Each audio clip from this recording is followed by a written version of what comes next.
ایک بادشاہ اپنے وزیر کے ساتھ سیر کر رہا تھا۔ اچانک اس کی نظر ایک مزدور پر پڑی جو زمین سے اینٹ پھینکتا اور وہ اینٹ ہوا میں قلا بازیاں کھاتی ہوئی تیسری منزل پر پہنچتی۔ بادشاہ نے حیران ہو کر وزیر سے کہا کہ کیا وجہ ہے کہ اس کی زمین پر کھڑے ہو کر پھینکی ہوئی اینٹ تیسری منزل پر پہنچتی ہے؟ کیا یہ اتنا طاقتور ہے؟ وزیر نے بادشاہ سے عرض کیا کہ حضور، اس میں طاقت کے ساتھ ساتھ ایک اور عمل کار فرما ہے، اگر جان کی امان پاؤں تو عرض کروں؟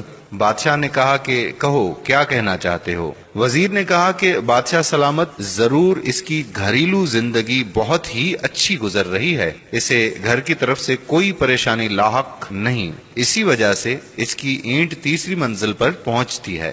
بادشاہ نے کہا کہ تحقیق کی جائے۔ وزیر نے کہا جی حضور۔ دوسرے روز وزیر نے چند افراد کو تحقیق پر لگا دیا۔ ایک ہفتے بعد ان افراد نے جو رپورٹ پیش کی وہ اس طرح تھی: اس مزدور کی بیوی شام ہوتے ہی اپنے شوہر کے انتظار میں بیٹھی رہتی ہے، وہ جیسے ہی گھر میں قدم رکھتا ہے اس کی بیوی نہانے کے لیے فوراً پانی کی بالٹی اور نئے کپڑے رکھتی ہے۔ مزدور جیسے ہی نہانے سے فارغ ہوتا ہے یہ اس کے لیے کھانا لگا دیتی ہے۔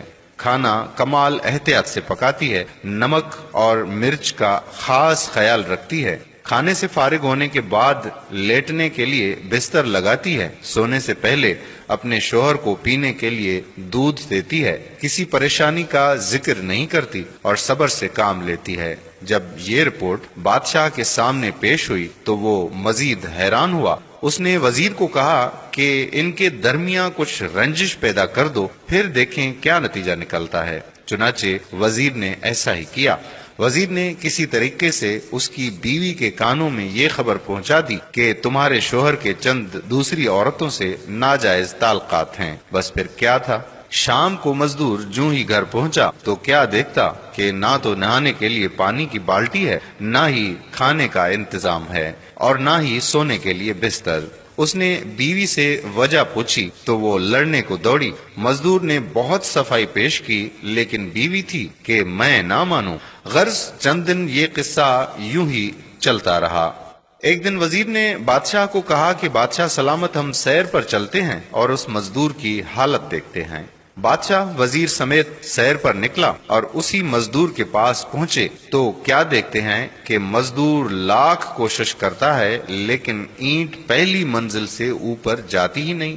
بادشاہ وزیر کی فہم و فراست کو مان گیا اور اسے یقین ہو گیا کہ اینٹ کو تیسری منزل پر طاقت نے نہیں بلکہ گھریلو خوشگوار زندگی نے پہنچایا ہے۔ اس قصے سے یہ ثابت ہوتا ہے کہ اگر کسی کی ازدواجی زندگی پرسکون ہے تو وہ زندگی میں کامیابیاں حاصل کرتا ہے۔ لہٰذا ہماری بہنوں کو اپنے شوہروں کا خیال رکھنا چاہیے، وہ جب بھی گھر پہنچتے ہیں تو جھگڑنے کے بجائے ان کی خدمت کریں اور ان سے بہتر سلوک رکھیں۔ آپ نے سنا ہی ہوگا کہ ہر کامیاب مرد کے پیچھے ایک کامیاب عورت کا ہاتھ ہوتا ہے۔ مرد کی کامیابی عورت کی کامیابی ہوتی ہے، لہٰذا ہماری بہنوں کو یہ بات سمجھ لینی چاہیے کہ اگر آپ کے شوہر کی کامیابی ہوگی تو یہ آپ کی ہی کامیابی ہے۔